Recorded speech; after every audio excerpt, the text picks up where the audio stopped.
My name is Dana Morris Dixon, and I'm an Assistant General Manager at the Jamaica National Group. Before that, I worked in the public sector in the Prime Minister's office and at JAMPRO, and I'm also a former academic, having lectured at the University of the West Indies. And my role today is to facilitate this session. And I take my role really to be to get us to some policy outcomes at the end of all of this. We're going to be together for an hour and a half. And what I'm expecting is that at the end of that hour and a half, that we will be able to say to the plenary and also to the organizers, this is how we view economic resilience. And these are some of the policy prescriptions that we have discussed in this group and are proposing as the way forward. So I'm going to start very quickly with a presentation, just setting the stage for this discussion around resilience. And I'm not going to be going for very long, so I'm just going to go straight into it given our time constraints. So we all know COVID-19 has impacted everybody.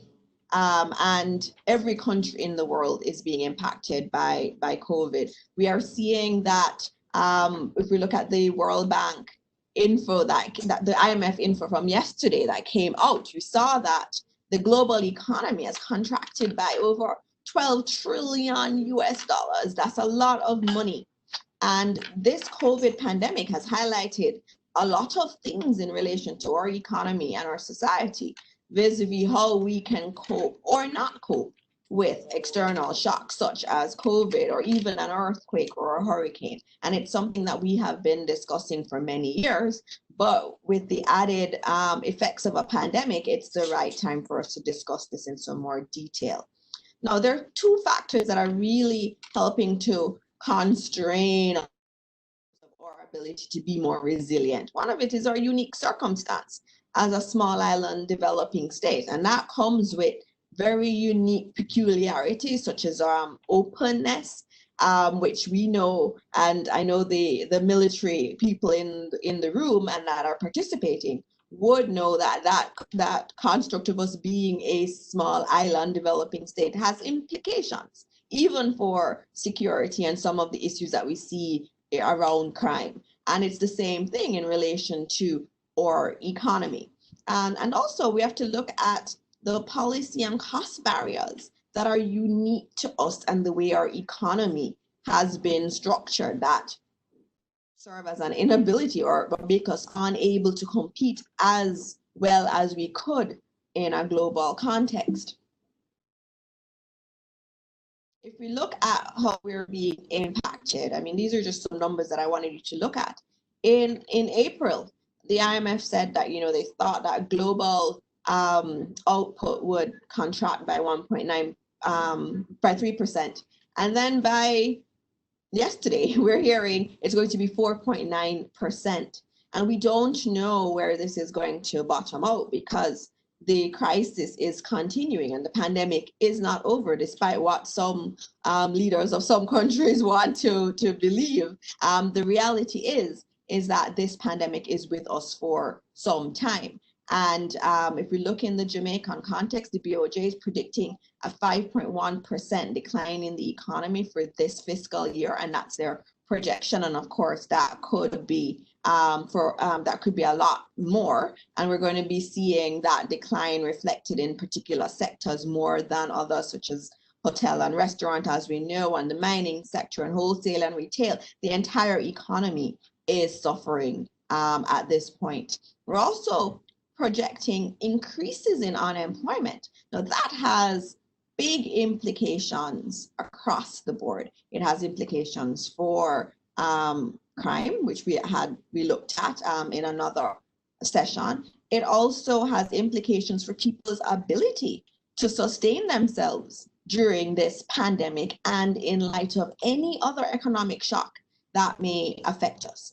And also, if you look at inflation, though we're seeing it obviously stay the same, a lot of that is in relation to decreased demand too. But what it does, what the picture that we're seeing is that we are a country that's in a lot of economic trouble. We've spent a lot of years working really hard to get the fundamentals, the fiscal fundamentals right, starting and expand across administrations, which is one of the things that I was so proud of our country, because starting with one administration and going to the other administration and continuing on that IMF program was really great for Jamaica. And we were starting to feel like the economy was ready to roar. And then we have COVID and everything seems to be going back. And when we look at the global situation, it's the same thing. The US economy expecting to contract by 8%. As I said, those numbers can change. Those are the projections now. Jobless claims going up significantly in the US, and expectations that the unemployment rate would be about 10% by the end of this year, which is a very high number. And I talk about other countries because, you know, when we talk about our ability to move forward and to recover from this shock or any other shock, because we are so open and dependent externally, it is important that we understand the realities of what's taking place elsewhere in the world. And it's the same thing we're seeing in the OECD countries and in the UK, where we get quite a bit of remittances from also. And so the global picture is not a pretty one. And as we talk about resilience in the Jamaican context and economic resilience, we cannot forget the economic context within which we operate. Again, one of the points I want to raise relates to some of the key contributors to GDP. And we talk about us being concentrated in particular areas. Tourism, we all know we're very much dependent on tourism, and directly it's about 31% of our GDP. That's a huge number. I mean, when we look at all of the facets of tourism and look at all the linkages throughout the economy, it's a big chunk of our economy. And I'm in the private sector, and we do, one of our companies does a lot of small business lending, and we are seeing that follow significantly in terms of the tourism sector. A lot of the people who we've seen, you know, with problems with their loans are coming from the agricultural sector. So you think agriculture, but when you talk to them, they were supplying the hotels. And so they were indirectly related to the tourism sector. And so it is a lot of individuals that have been affected by COVID. When we look at remittances are very important to Jamaica. It's about 16% of our GDP. Those are huge numbers. And so when we see the economic decline in the US and in the UK and in Canada and other markets that we get remittances from, it has an impact on the livelihood of our people in our country.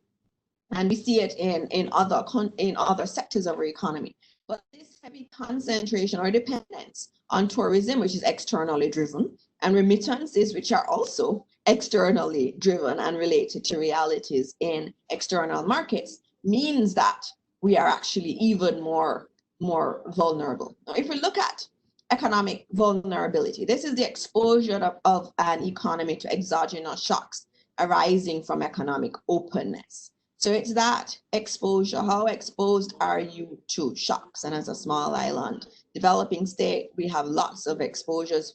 Of course, our dependence on tourism and remittances are just one factor, but we're also prone to rising sea levels and all of the things that come along with climate change, and that we're very much more susceptible to those and more vulnerable there. Economic resilience, on the other hand, is the capacity of an economy to resist those, and that's what we're looking at. How do we respond to these exogenous shocks to get us to the point where we were before the shock took place?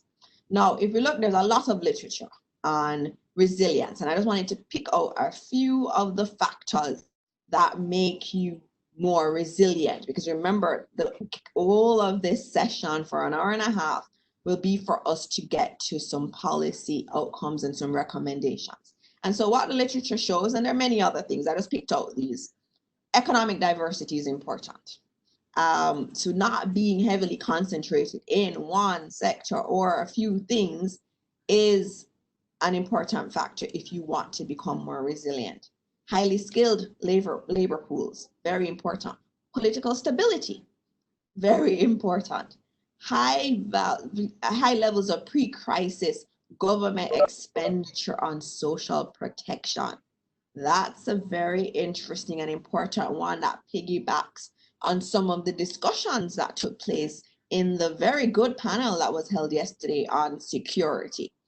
And also, if you already have higher standards of living and looking at social inclusion or exclusion, happiness, health, wages. So these happiness factors, this is an interesting one which came up in the health panel for a little bit, which was very important too. So how you become more resilient, there are a lot of factors that are at play, and hopefully we can get to discussing some of those in this session. I'm throwing out something out there just to spur discussion and the start. There's some sectors that we can look to. We said we're very concentrated, and these are areas that we've looked at and spoken about. And I know Senator, if you're on online, the cannabis sector is one. I recall recently, a few months ago, when I was in London, and I went to a pharmacy because I was having trouble with jet lag. And I said, I need some vitamins or something to help me with this jet lag. And they took me to their corner with cannabis products. And it was very much, they're like, these are the best-selling products that we have. And, as Jamaican, you grew up in a context where you kind of stigmatized marijuana or anything cannabis related. But the reality is the rest of the world has caught on to it and are making big money from it. What are the opportunities here? We have made some changes in our regulatory framework here, but have we done enough? Are we really looking at this sector in the way that we should? Financial services, there's much more that can be done there, especially vis-a-vis inclusion and using technology. BPO services, we've spoken about BPOs a lot, not because of COVID, but we should also be looking at business process outsourcing and knowledge process outsourcing, going up the value chain in HR and finance and other areas of outsourcing. Logistics, we've spoken about logistics for a long time. When I was in the public sector, I wrote about the logistics sector and the opportunities that are embedded there. Agriculture, food security, absolutely critical in this time. And so these are just some that I'm throwing out because there are others you may have. But there are also barriers to economic diversification. And it's important that as we go through this conversation, we also look at what are the things that are precluding us from making some of the policy changes or getting some of the structural changes that we want in our economy. So we have stuff like fiscal rigidity, is the fact that we are still heavily indebted. We're still a heavily indebted country, and that constrains our ability to plan for the future and to invest in key things, education, healthcare. I mean, when we're looking at our health infrastructure before COVID, there were a lot of concerns, and those concerns were rightly placed because we've not spent a lot of time and money in looking at healthcare. And we've spoken about legislative delays, how long it takes to change laws, or energy mix in our country is another part of it. Just the difficulty in doing business, difficulty in starting a new business and just getting through red tape. All those things constrain us. And if we're thinking about resilience, we are going to have to look a lot more broadly also at the things that are stymieing our economic development that could help us to withstand economic shocks. I think I've gone over my time that I allotted myself. So I'm going to stop there, and I am going to be moving on to our first panelist, esteemed panelist, who is Lisa Suarez Lewis. She's the founder and CEO of Great People Solutions, which she started in 2013. I'm a big believer in women doing big things, and she's done big things. She's worked for so many of our big companies in the region, in the areas of banking, telecoms. She worked with Diageo, Cable and Wireless, Scotiabank, KPMG.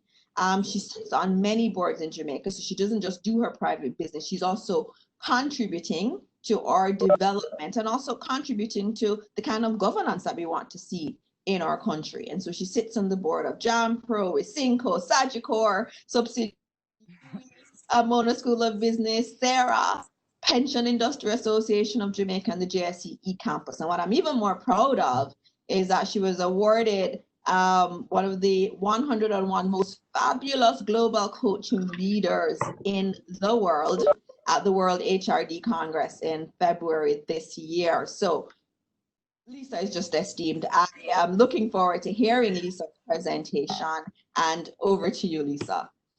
Oh gosh, thank you so much, Dana. Can you hear me okay? I'm hearing you well. All right, I want to share my slides. All right, okay, so, and let me know if you can see the slides. It's okay? You can see the slides? I'm seeing your slides, seeing it Perfect. well. Yes, Okay. we can see. All right, thank you so much. Somebody, no call it. Let me just hang that up. So thank you very much for the organizers, JDF, the JCF, and I was very excited when I got the call from Minnow. Are you interested? I said, absolutely, because there's no other team better than this team to kind of drive a top level conversation with the key players. And I'll tell you a bit more. Just by way of a little further background, but first of all, that particular award, I had to just muscle up and go to Mumbai. And when I went, it proved to me that Jamaica was way, way better and punching above our weight in terms of COVID, because we were so prepared. When I traveled through New York, I traveled through Milan without realizing it was a hot spot, Dubai and Mumbai, none of them compared to Jamaica. So we were all decked out in with our antibacterial and masks. And I thought, oh my gosh, we have a leg up compared to everybody else. So I know that we can keep that momentum, and we have proven it. I usually start this presentation, which I did in April, to kind of get some of the edge off. I was getting very worried that leaders were not taking this thing seriously. And with my background, where I remember exactly where I was on September the 12th, 1988, I was actually in between jobs. I thought I wouldn't even have a job. But I realized after that, like a lot of people in Jamaica, that we would not be the same. So we were going to actually come out of that realizing that no other hurricane was going to catch us flat-footed. Since then, I worked with telecoms. Working with telecoms is great because you understand what an emergency operations center looks like. You understand the value of the JDF, the value of the JCF. You understand telecoms. You have to even communicate before you can even find water. You know, in our kind of generation, you have to understand also energy are critical, NGOs, and I'm going to share a little bit more about that. But I really appreciate what a crisis means, and risk management, and things like resilience and getting back to normalcy. So on top of that, I have a huge ambition for Jamaica. My purpose is really to transform leadership in Jamaica. So this just kind of fit right in. How can I help? And I realized I was surrounded by a lot of inertia, scared leaders, public sector, private sector, nobody sharing information. I mean, only now we're kind of getting this kind of revelation of what, wow, it really looks that way. We're talking about from March when I picked up that, wow, this thing is not good. And April when I put pen to paper and decided to do this.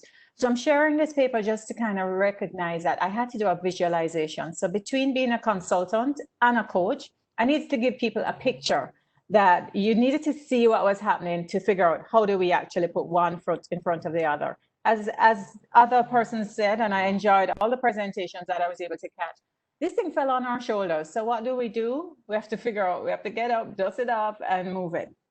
So I'm gonna just carry you through because it is a breakthrough issue and I'm a breakthrough coach. And I would love you to just add stuff to the chat. I know Mina is on, and if we monitor the chat, we can even pick up some questions and, you know, hand them back to Dana. So it's really a visualization for a mindset shift. And in showing you what that means, essentially, when we look at leaders and how we actually change things, when you start to shift the mindset, one of the easiest ways to do that is to dig down deep. What caused you to shift your mindset? What was that hard experience you overcame? And it led me naturally to the hurricane visualization. So although we're dealing with COVID, what came to us as a medical issue, it evolved in a big way. And I want to show you that at the end of the day, when we looked at it, we were able to know, I was able to say, well, okay, this is a real problem. So I'm going to put this up on the screen because for you, you may want to even think about yourself. And we use this, I use this presentation in my consulting business with firms from the CEO down to the lowest level of the organization, some elements of it, but I ask them to take a note of this. What's the impact on you personally, your household, your organization, your industry, your government? And what's the extraordinary opportunity for you, your organization, your business, your industry, your government? Because we have to get to the right-hand side. This is not just resiliency and recovery.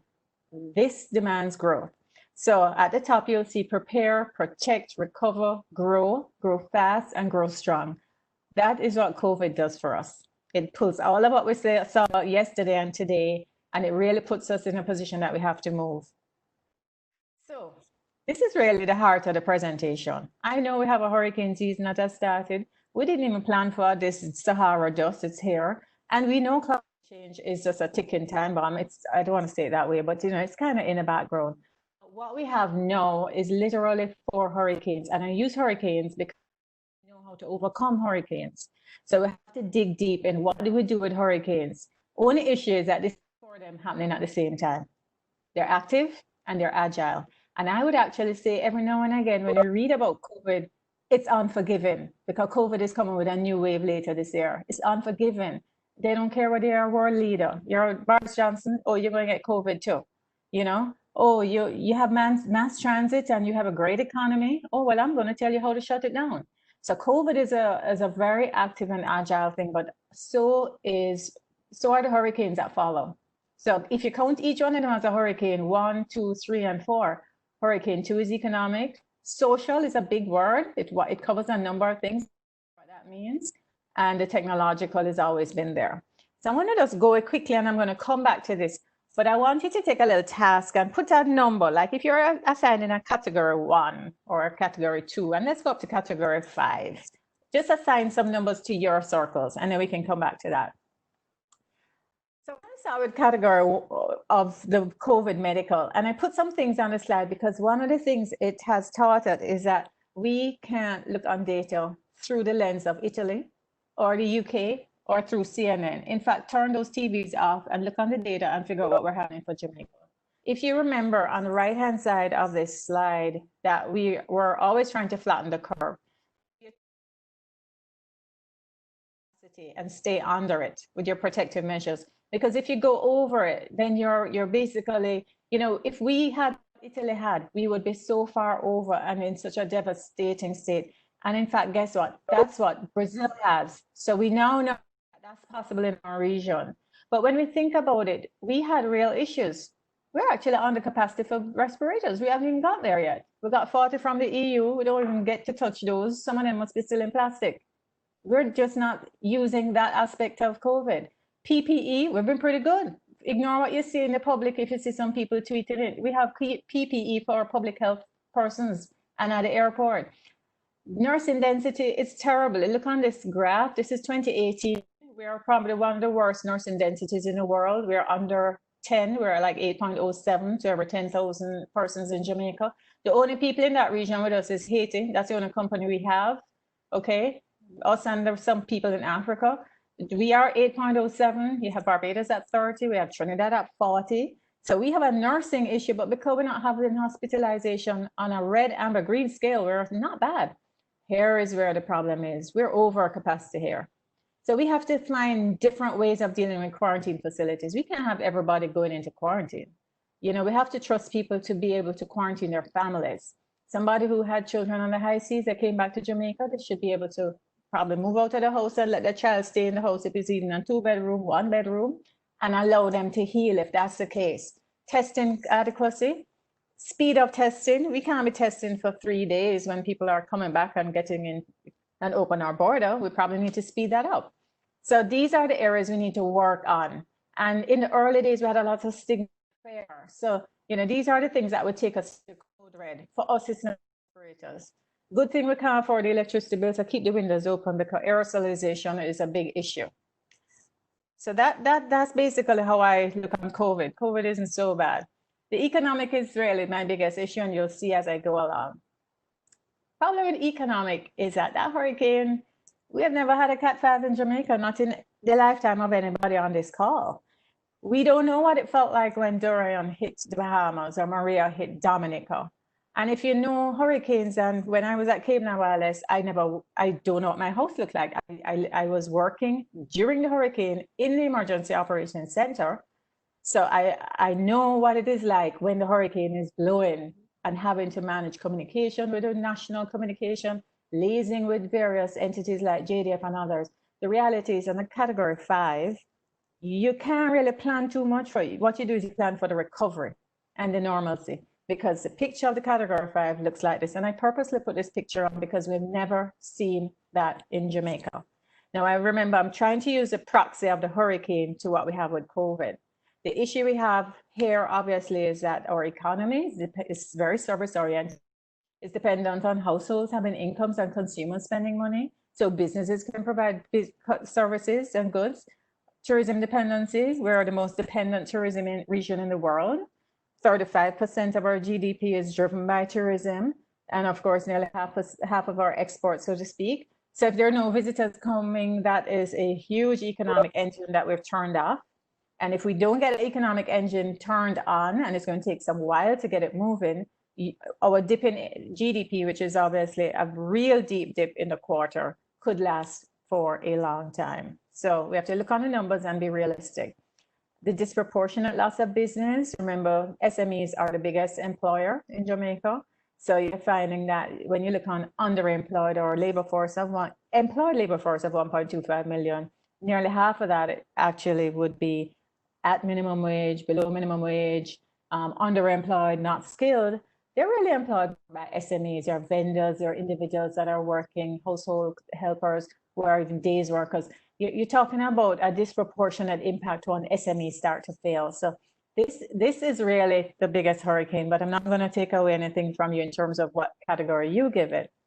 And remember, it takes cash to care. So if you don't have businesses making profits and paying government taxes, then it's hard to keep government together.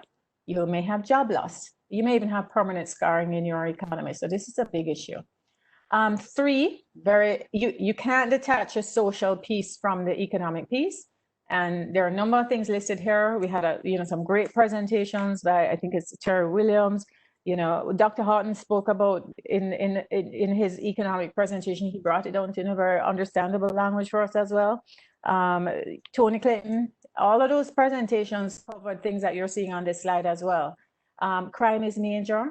The point of the matter is that when we look on what's happening at a household level, Early Childhood Commission is already saying that they're seeing more child abuse. The education setbacks are not going to hurt us this year. They're going to set us back for years if we don't transform. And that's another conversation we'll have. And it goes on. So these are things that we have to realize that the hurricane of the social side of things, which includes crime, medical, etc., are actually very attached to the economic. The final one is actually what, I would say Dr. Maurice McNaughton outlined really, really well for us today. And in his, that's 11 minutes of my 15, I'll try and wrap up in the next 3 or 4 minutes. When we looked on the cyber and the things that were coming out here, it ties in. This hurricane was here before COVID.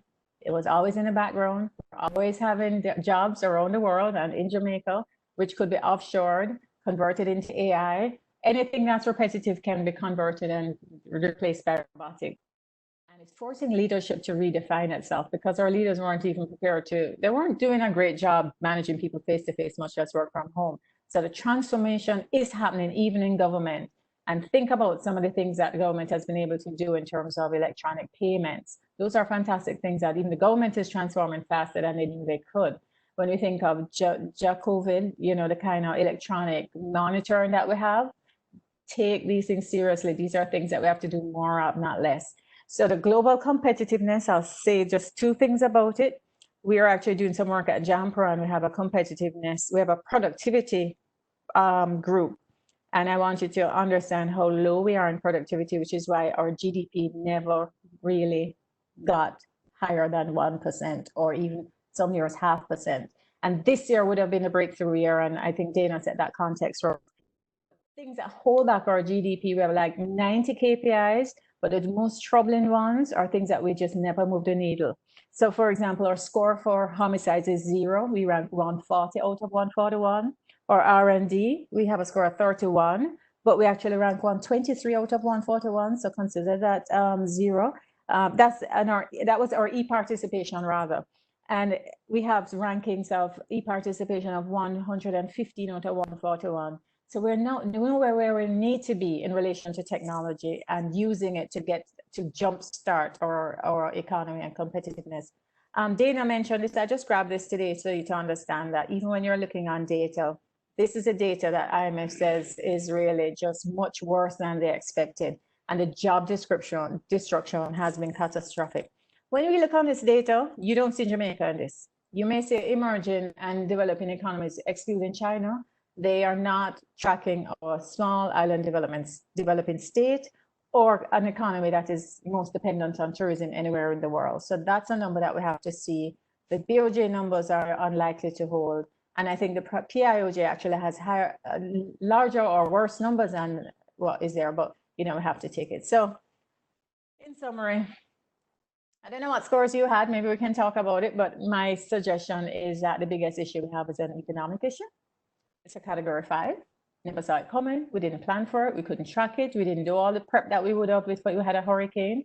And therefore, what we have to do is accept that we have it and we have to think differently to come out of it. We can come back to this conversation at some point in time, but I just wanted to focus that if we don't get the economics right, it takes cash to care, even for what we're doing. And if we don't have the cash, we have to get to a level that we think and do things differently. So as a coach, let me take off the consulting hat, put on the coach hat. We just have to step back and breathe. Because one of the things we have to dig down on is that resiliency for recovery, and the ability to grow must come up now. And I think in anything we do, we have to align, we have to show the numbers. Don't be afraid to discuss numbers. I know politically it's not cool, it takes away your energy, but that's, we don't have time for that anymore. We have to get to recovery and growth. And this is a simple coaching concept that we use, that when you're in a real crisis, so that you avoid sitting in that crisis and doing nothing, we use our breakthrough thinking to kind of get to the point where you have extraordinary thinking. So when you think of what Shannon spoke about earlier today and all those things that China is doing and so on, we cannot be complacent and think what we're doing is good enough. It is not. We have great things. Yes, Jamaica COVID, the GIS thing is great, but we need to take that bigger. So extraordinary thinking ambitions, extraordinary actions, and extraordinary outcomes. And I think I wanted to just position that when we're talking about policy, if we're not putting the policy through this acid test, I'm going to suggest that we need to just say, well, that's not good enough. Let's do more. So it's a great conversation to have as we've wrapped up what happened yesterday into today, but we have to have that standard. And I'm going to leave you with this last slide. So the reason I thought about hurricanes and solutions is because the kind of disaster planning framework we have for hurricanes is basically in a model we have for disaster recovery, the ODPEM model. And the person in charge is the Prime Minister and a coordinated team. And if you look at the top right hand, you will see JDF and JCF. That is who drives the national team. The NGOs, ODPEM. So we have to look on the proxy of this to use how do we get out of here, because it kind of has to have a nice combination of command and control, emergency operations center approach, but it must also have extraordinary thinking, because we have to grow as well. We can't just do resilience and recovery, because it's not going to come back. We have to now grow and bring that same thinking into growing. Tourism is obviously an engine that we have to start up. So, I don't watch COVID numbers anymore. My colleagues will tell you, it could be 500, it could be 1,000. That doesn't even, as long as we protect the vulnerable, I'm like, okay, so how do we get this thing going? Because if we don't have cash, we can't even help to fight COVID. So tourism has to get up and running.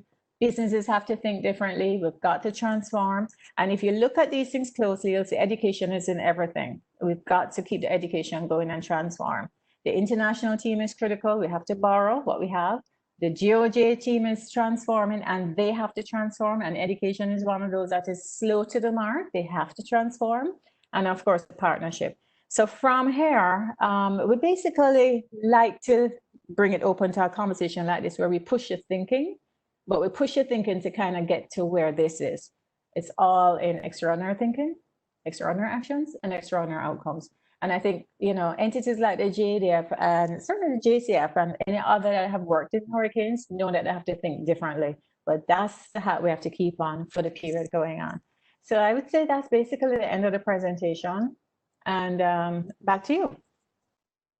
All right, thank you, Lisa. I knew I was looking forward to the presentation, and I know you cut it down, and there's a lot of other rich things there. But when we get to the conversation, we're going to be able to get to that. I'm going to be moving on to the section where we actually start discussing policy, and I think Lisa has started us off, and we have a couple other panelists that are going to be giving you their thoughts. But I wanted to go to Captain David Chin-Fong next, but just to tell you how I want us to look at it going forward. I think we need to look at how we build resilience for the now. There's a now thing in relation to a hurricane possibly happening this year. And then we also have to think about resilience for the future. And so I'm kind of compartmentalizing it a little bit when we get into the discussion question section. But I wanted to bring Captain Chin-Fong in. And for those of you who don't know him, Captain David Chin-Fong, he assumed the role of brigade commander for the support brigade in October last year. Before that, he was Colonel Adjutant Quartermaster, which he held for a bit before that. He's been trained in the UK, and he was posted in the JDF at the coast with the Coast Guards, and served in many different regions. He's very highly esteemed. He attended a Junior Staff College in 1999 at the Caribbean Junior Command and Staff College here in Jamaica, and also the Senior Staff College in 2005 at the Naval War College in Rhode Island. He has a master's degree in national security and strategic studies at the wonderful University of the West Indies. He's also, I saw, an alum of the Center for Hemispheric and Defense Studies in Washington, D.C. I did some studies there too. He's a recipient of the Medal of Honor for Meritorious Service, along with the first bar to the medal, the Queen's Diamond Jubilee Medal, the General Services Medal, and the Medal of Honor for Long Service and Good Conduct. He obviously comes with a wealth of experience, and it's always good to get the input of the JDF and their officials. And given where Lisa showed us how important the JDF is in relation to the response vis-a-vis any of these big shocks, such as a hurricane, I want to hear your views, Captain, resilience in the time of COVID plus potential hurricane.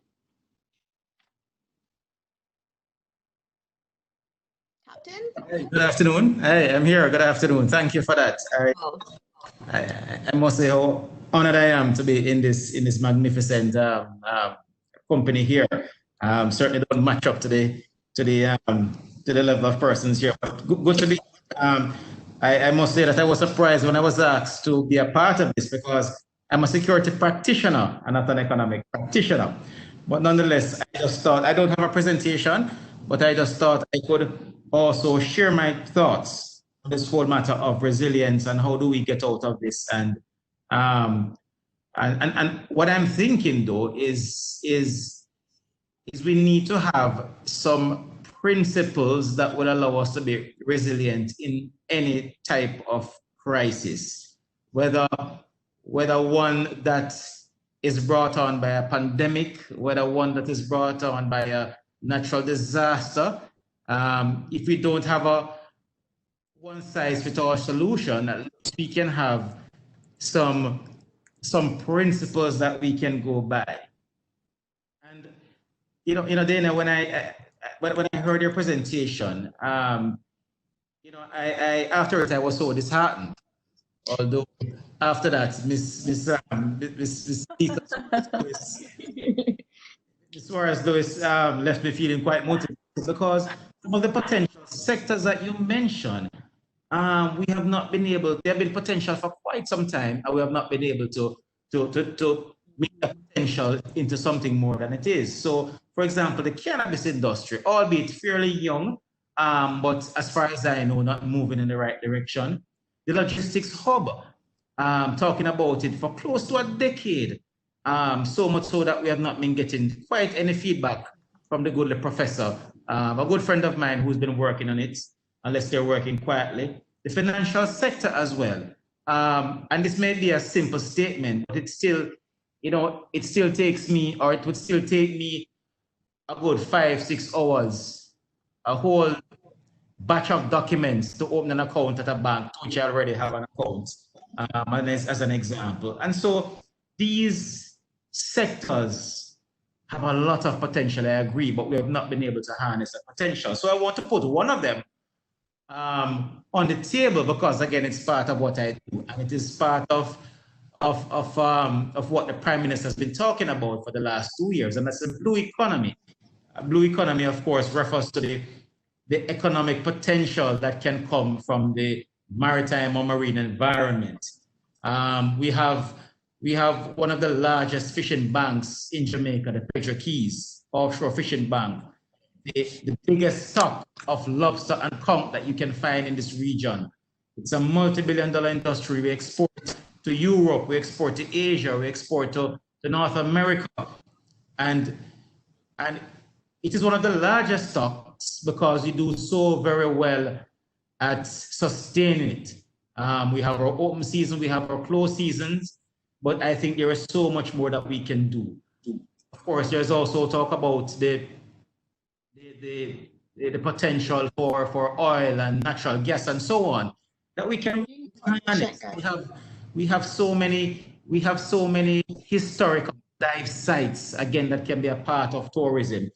So there's so much that we can harness in the blue economy. And of course, once you establish one of these type of industries in the blue economy, then a lot of things will flow from it. And so I want to put that on the table, Dana, as one of the potential sectors that we can harness. But as I was trying to do some reading to prepare myself for this discussion, I did find that, well, before I go to the principles, I want to say that in touching a little bit on what Lisa mentioned, you have touched so much on the JDF, and what we are doing is to further explore what we do best, just to see how we leverage that as a growth engine for the country. So we do training quite well. We do youth engagement quite well. And so we have taken on this GNSC program where we're now training over 750 young men for a year.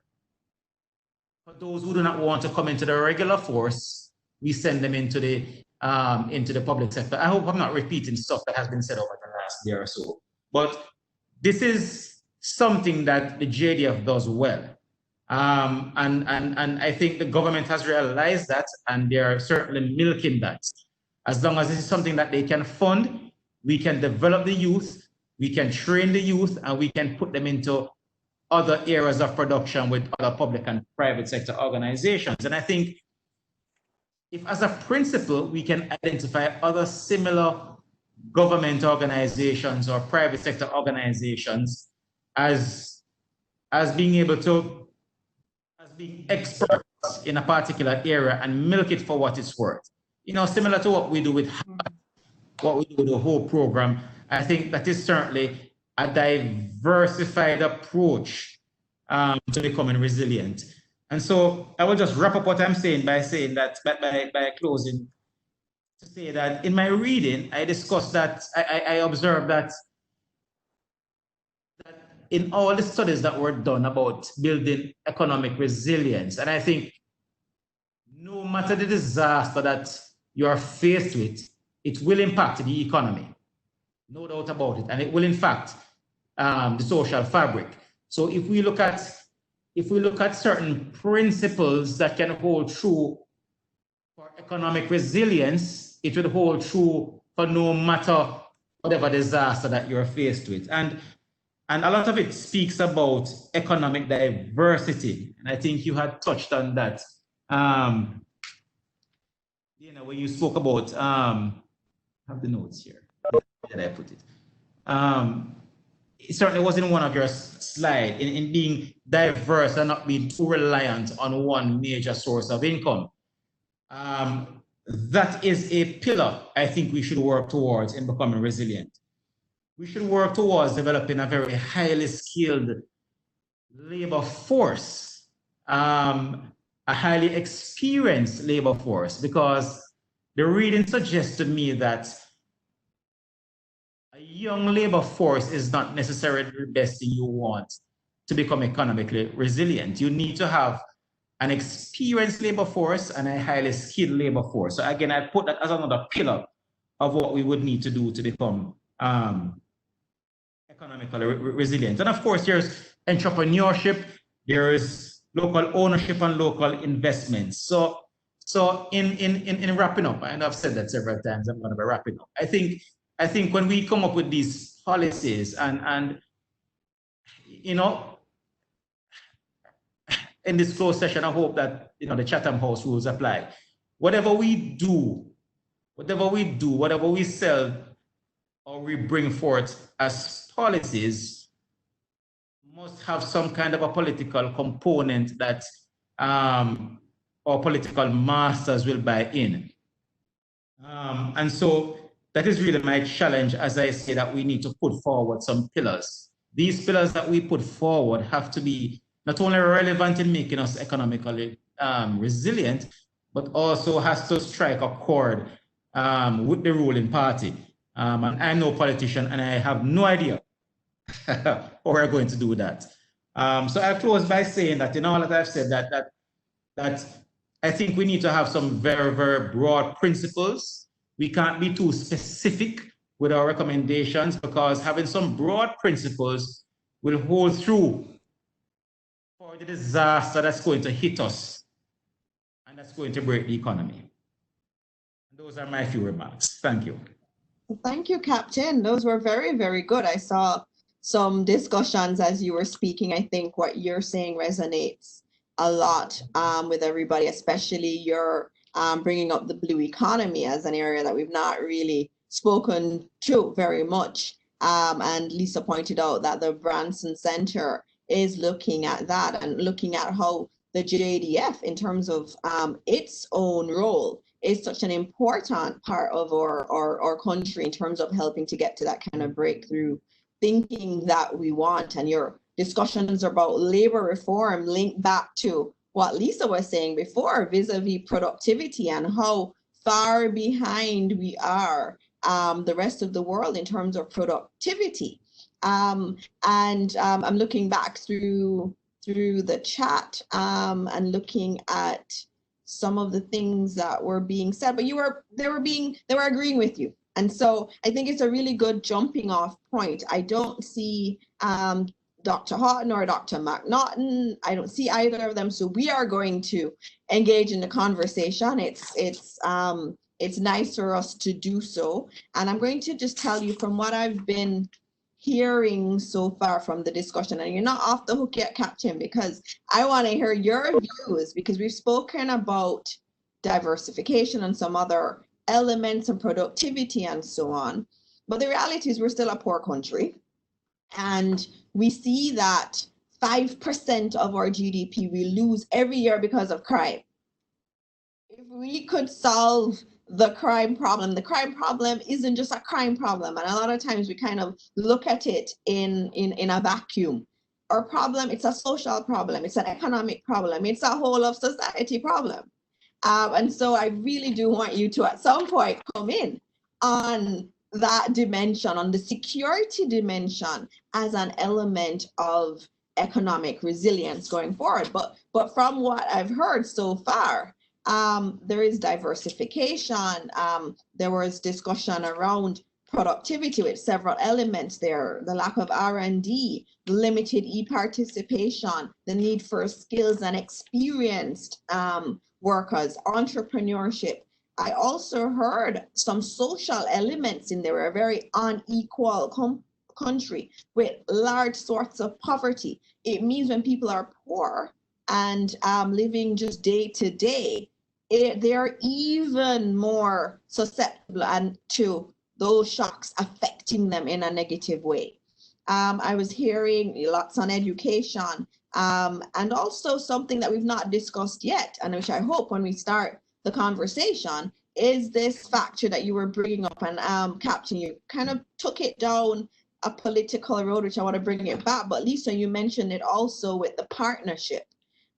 It's this element of trust in our society. How do we engender trust? I mean, there's so much research that's been done that shows that we don't trust each other. That obviously has an impact on economic outcomes in our country. And it also has an impact on us with our government and our trust of our government. And what I found interesting, and one of my own little bits of private research, is looking at what COVID tells us about how we can build trust.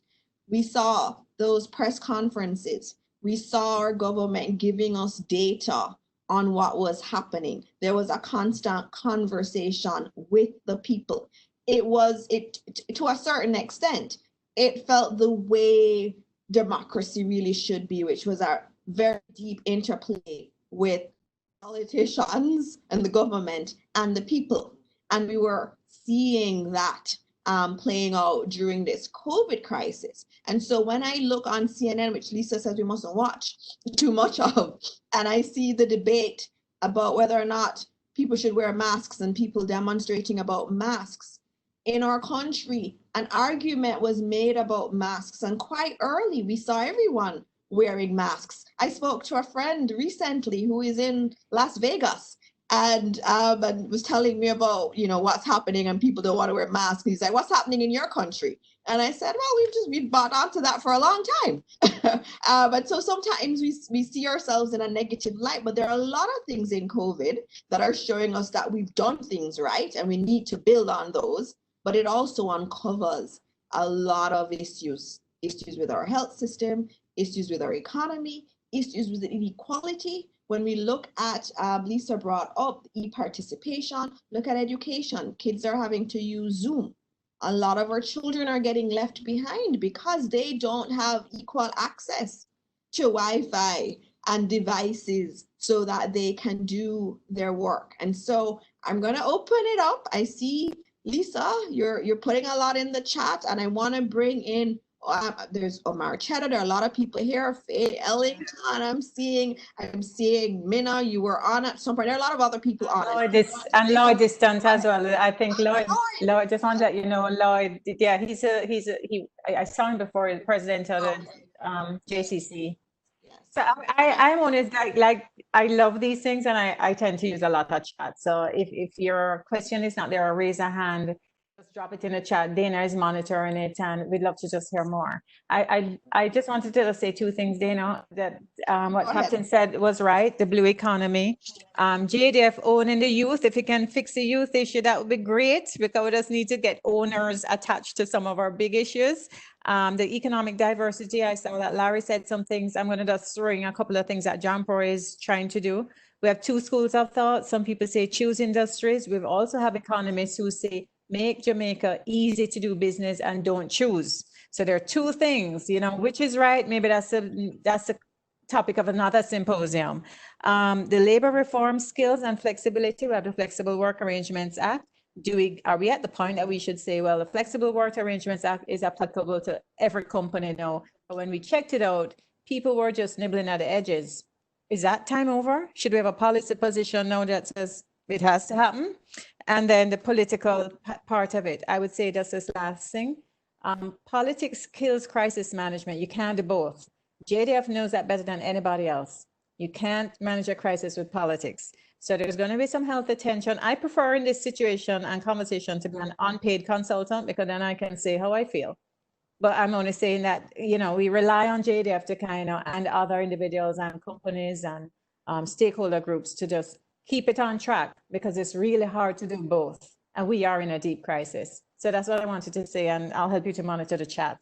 All right, thank you, Lisa. Is there anyone who I'm gonna throw it out? Omar, what are your thoughts? I mean, you have a lot of experience in this area. Yes, I would have to say I disagree with the comment that was just made about the political aspect. I think, especially considering Jamaica's political culture, that you have to involve the political representatives because they are leaders, in the community. All the changes that you require, or the behaviors that you require to facilitate economic resiliency, the leaders of the communities and the political representatives will have to speak with their people and get them to buy into it. So I think they have a role to play. Maybe not the primary role, but they have a role. Being a poor country, economically undiversified, that definitely affects our resiliency. So the long-term solution is that we need to develop our economy. We need to diversify our economy, have greater skills, more markets, producing a greater variety of things higher up the value chain. However, what can we do now? Because you made that point, Dino. What are the short-term solutions? I was just thinking that this crisis forced me to do two things.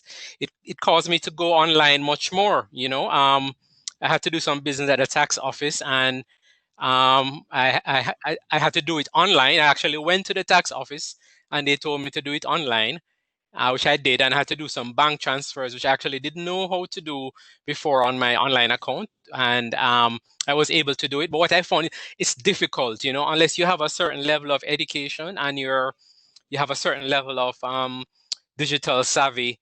It's not easy. I can imagine the average man on the road, he doesn't know how to do all these things. So we have to make becoming digitized easier for the average man. And also education. Years ago, I was part of a group that we were discussing moving education online. It doesn't have to be brick and mortar anymore. You see people still building large concrete facilities, but we could have moved a lot of the educational facilities online years ago. And so we're being forced to do that now, and we're not prepared. So these are some of the issues that we need to think about. All right, thank you, Omar. I'm just going to pick on people who are here. Minna, is there anything you wanted to add to the discussion?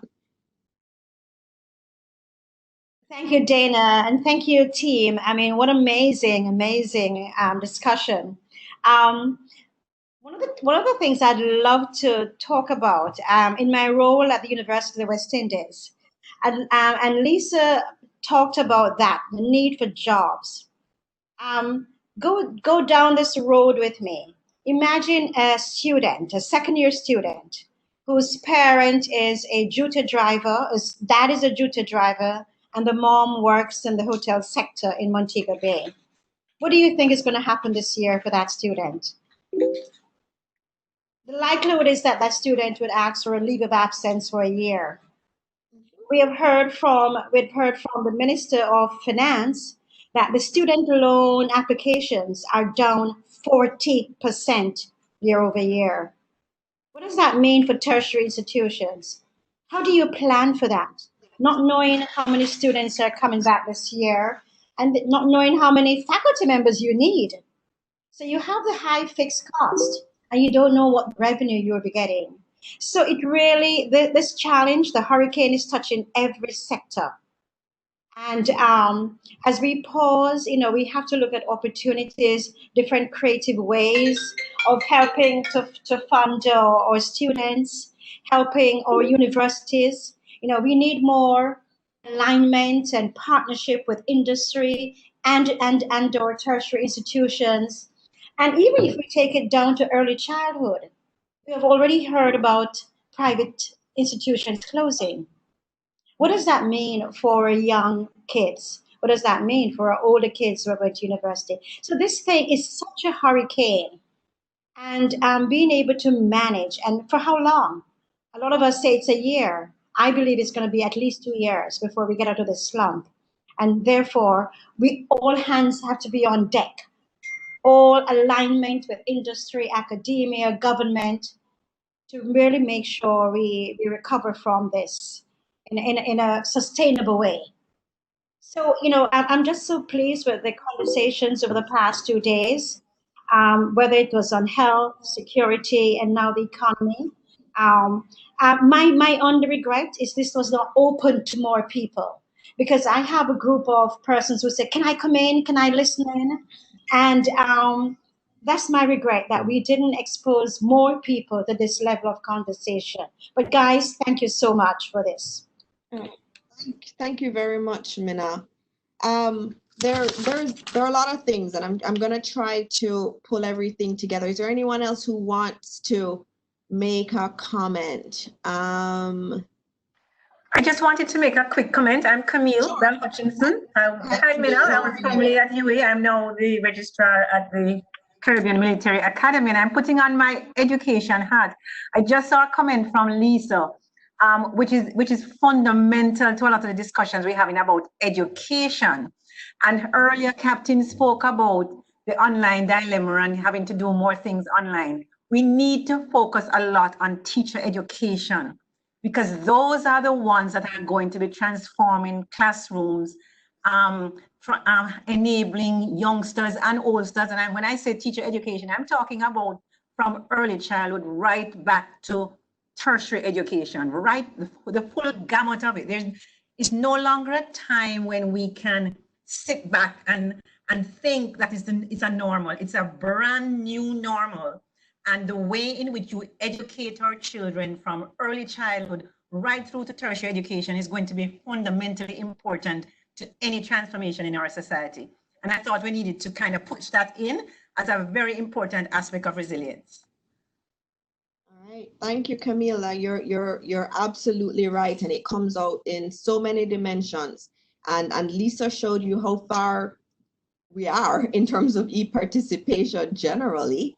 And if we're going to be looking to that future, I mean, there's all this talk about fourth industrial revolution, which is about technology and the amount of growth that takes place. And you're right, I see it, Lisa, time is against us. The world is going to move forward on the basis of technology. And so there is actually one advantage that comes out of this crisis, one of many, and that is that we've been forced down this road of technology, and it's been a long time in coming. When we saw all those long lines of people waiting for their care payments from the government, that should not have happened. When we had Ivan back in 2004, and there was a lot of devastation in our economy from that hurricane, the government was also strapped in terms of how do we provide payments. And I know some of the banks tried, a few things to try to help the government to get the payments to people. That was 2004. And from then to now, we've not been able to put a better system in place to deal with that. And of course, there are some things that have been done. We see some changes in terms of the opening of the bank accounts, that you need a few less things if depending on risk, and having that risk-based assessment. If somebody's only putting $10,000 a month into their account, you don't need a bag of forms. And the BOJ is more sympathetic to that, and we're happy for that. But there's a lot more that we have to do, and I'm glad that our children are getting to see technology alive. And I'm hearing one of my 8-year-olds saying, "Oh, miss, let me share my screen and show you this. You're not doing it the right way. This is where you should have gone." But those are my children. What about the rest of our Jamaican children? Every child should be as exposed to technology as this. And our teachers, as you said, Camille, need to be trained so that they can help our children to be a part of this fourth industrial revolution, or else we are going to be left behind. We're already left behind. Faye, what are you saying here?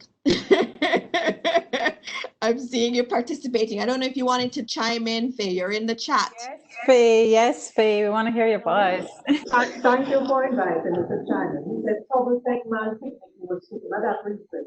Right? And what I mean by that, for those who are not so comfortable with the Jamaican language, is simply we have sat around for a very long time, twiddling our thumbs and not accepting and allowing some persons who are thinking in a particular way, that exceptional thinking that we just spoke of. A long time of people are these, especially now, I'm going to hit a big ball here, especially if it came from women, sometimes it was not accepted. That is something that we need to look at. But I also want to speak about, how we dropped the ball. When I started out in broadcasting in 1974, and this must have started in the 60s, there was half hour every day on the Jamaica Broadcasting Corporation in the mornings for educational programs to be broadcast. They were produced by the Educational Broadcasting Services, which was down on Camp Road, South Camp Road, where Jamal eventually went, etc. And those programs were done Spanish, all kinds of topics were attended to. So there was that vision a long time ago. What happened, I'm not sure. And as Camille will tell you, the University of the West Indies had what was UIDITE and then UIDEC and online and open campus and all of that.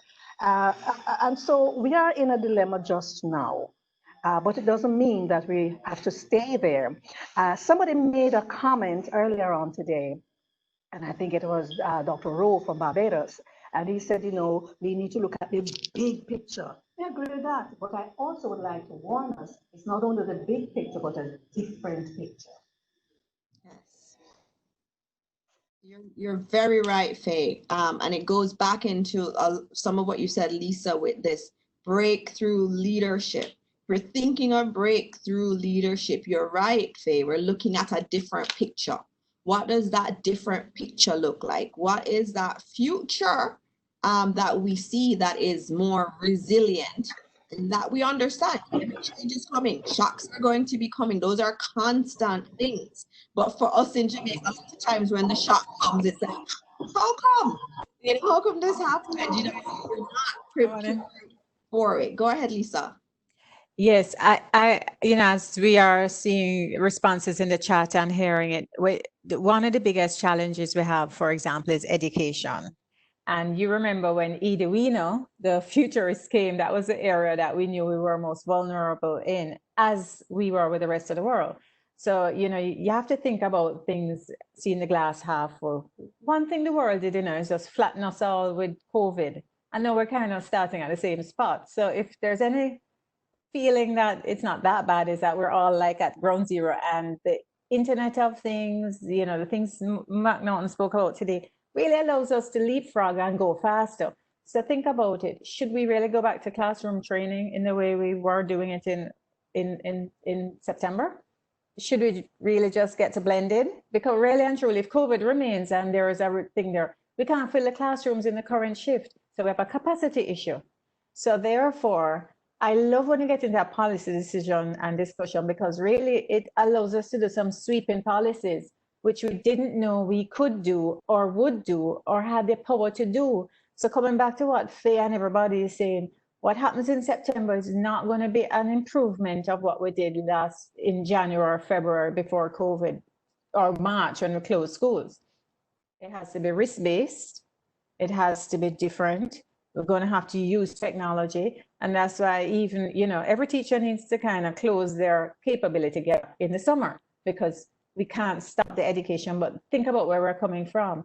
Teachers were still worried about using a biometric to determine whether they're at work or not. That can't be a conversation that we would want to continue, because we have gone past that. So I would say, there's some nuggets about how technology can be used. And the government has done a great job to prove that we can use technology in a way that all we have to do now, is take some of those examples and make them bigger for Jamaica. So I think education is a conversation that we can't delay too much, because school is happening, and if we need children in schools at the early childhood institution level so people can even get to work, because obviously we need people to get to work for the economy to grow. That's it. I see Camille is agreeing very much with you, Lisa, in the chat. She's saying, yes, we need to look at a different type of educating, and obviously, and that's immediate. That is in time for September, because COVID is not going anywhere. And we're going to have to be ready for September in a different kind of way. And Captain, I see you're also adding in there. And this is maybe JDF wants to help with this, but Captain, is there anything you want to add to the discussion before I try to start pulling the policy pieces together that this team is recommending, you know, in getting us out of this inertia and looking at a different kind of future for Jamaica? No, not at all. I think certainly from the input of everybody, we have all captured it from various sides. I'll just say that security and economy are inextricably linked. I think we can all accept that. The Prime Minister was focused on fixing crime, and so a lot of resources were put our way over the last 2 years. And security and education, I think once we, as we've been saying for the last 10 minutes, once we focus on education and all the persons who are involved in the education of our kids and youths, the parents, the teachers, and of course, the students themselves, I think we'll be on a good path in becoming resilient, because we can't all tackle the various solutions that we're going to put on the table if there's a cost associated with it. And we have to manage the expectations, of course. As I was saying just now as I typed, that if we're going to transition into this new paradigm where we're going to leverage in technology, there's going to be a bumpy period. And during that bumpy period, we're going to be wondering and questioning the decision. Are we getting it right? Are we doing the right thing? How do we make it all encompassing? I mean, my Wolmers, in my little chat group there, when they opened back the school, they realized that many students weren't able to access the online education. So how do you reach out to those who don't have the quote unquote luxury of getting online? How do you compensate for the social interactions that you won't get when you have online interaction? And what would be the consequence of not compensating for that? And so, you know, obviously there's going to be a hybrid. And it's how do you arrive at that hybrid, and how do you strategize and make sure that you're hitting the right points when you're supposed to hit them, you know, without becoming despondent and throwing up your hands in the air. So you know, in going forward, we just need to prioritize what those policies are going to be and tick them off as we go down the road, instead of trying to do so many things all at one time and achieving them. Thanks. All right, thank you, Captain. So I'm going to look at, I've been listening and taking some notes, and it seems like there's quite a bit of alignment in this panel. I'm looking at it in terms of the now and future, and I think what I'm hearing from the right now is that the digital economy is like a no, it's critical. Whether it is looking at e-learning, whether it's looking at our financial systems and how we can make, we can do things in a more efficient manner using technology, whether it is just in terms of how government works and not having to go to the tax office for some issues, but that it's a no. The digital experience and the digital economy is a no. Education was coming up exceptionally high in all of this, and looking at a different kind of education, because that is now. We are going to have to go back in September, and we need to look at what does that look like.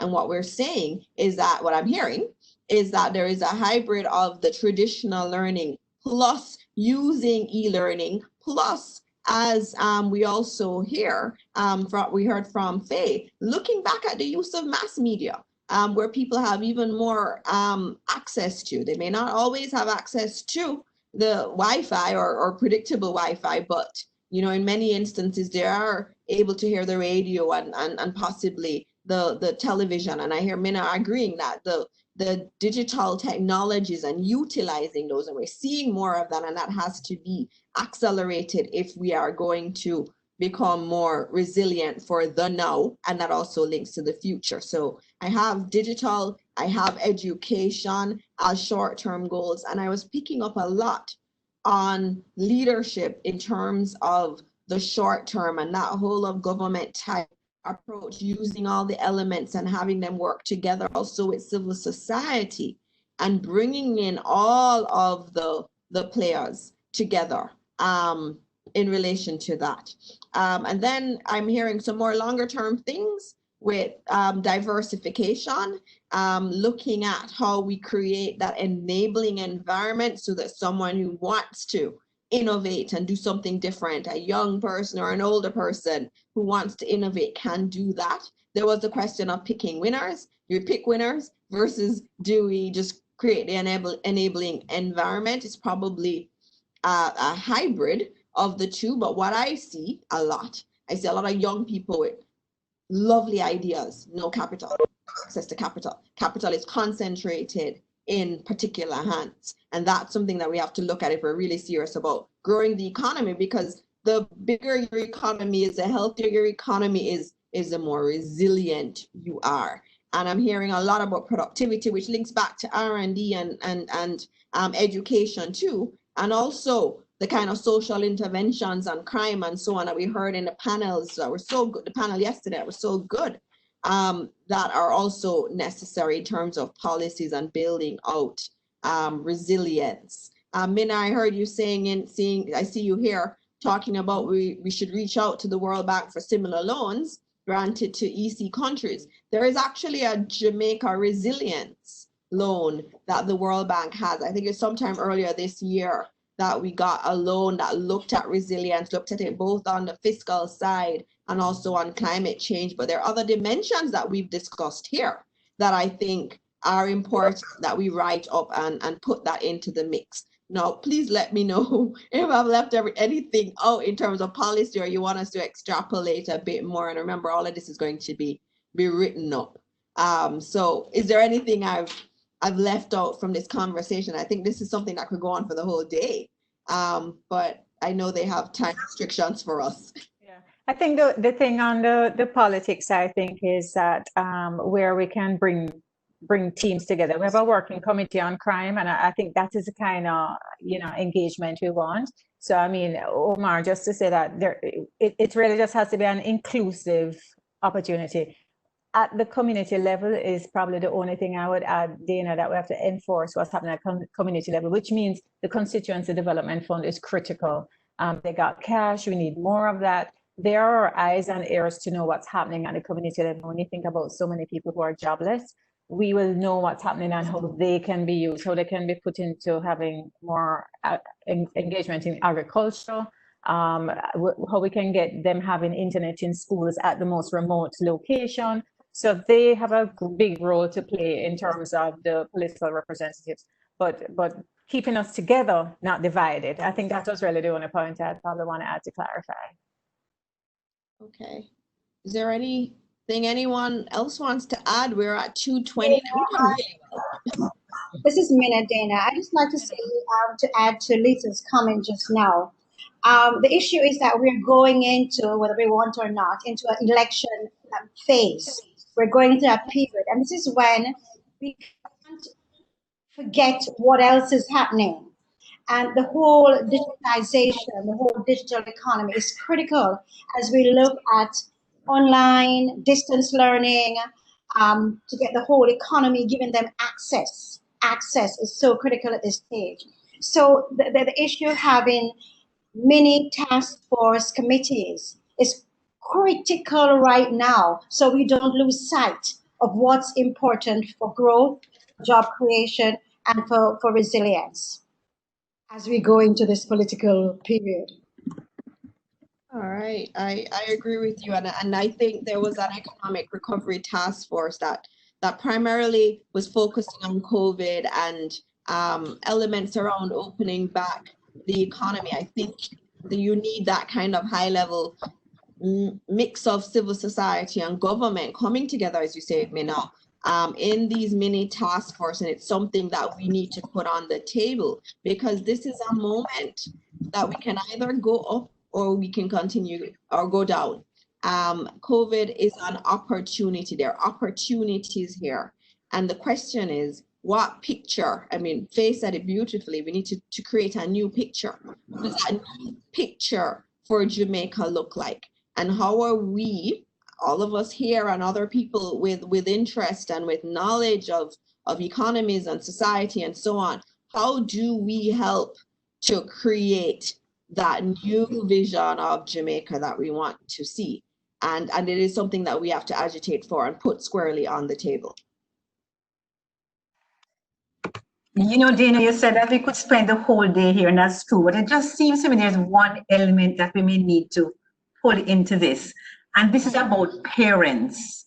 And we spoke about community development in one way.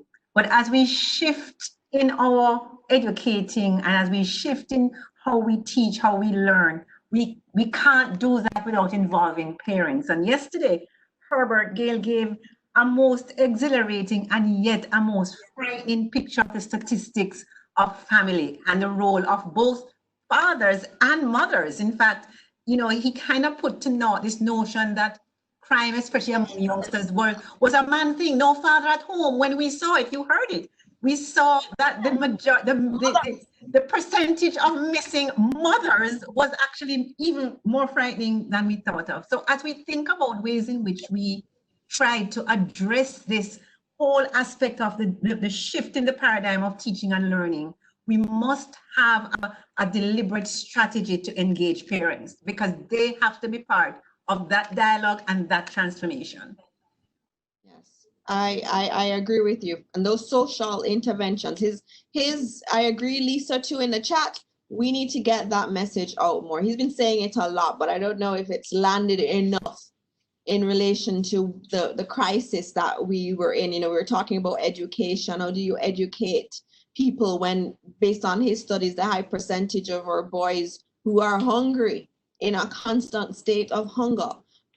It's these social interventions are absolutely necessary, and they link back to crime, which is a big problem in our country. And it links back to the kind of economic growth that we want to see. It's so interconnected. And so these issues of parenting and other societal problems that we have, and cultural issues too, that we need to confront, have to be put on the table too, or else none of this is going to take place. You can diversify as much as we want and throw as much money into sectors as we want, but we're not going to get to see the outcomes that we want if we don't look on people. It's people, individuals, who make up a society and make up an economy, and we have to place a lot of emphasis on the well-being of people.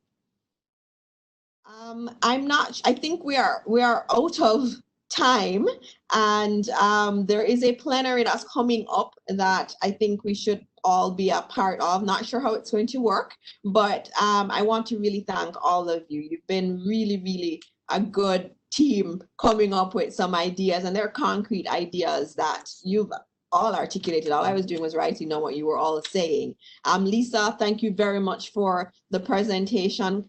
Captain, thank you for steering us in the directions that you did. And to all of the individuals who wrote in or sent through, who wrote their comments in or intervened in other ways, thank you very much. And thanks to the JDF for organizing all of this. We need more of these types of discussions to create that new picture of Jamaica that we want to see. So thank you all, and see you in the plenary soon.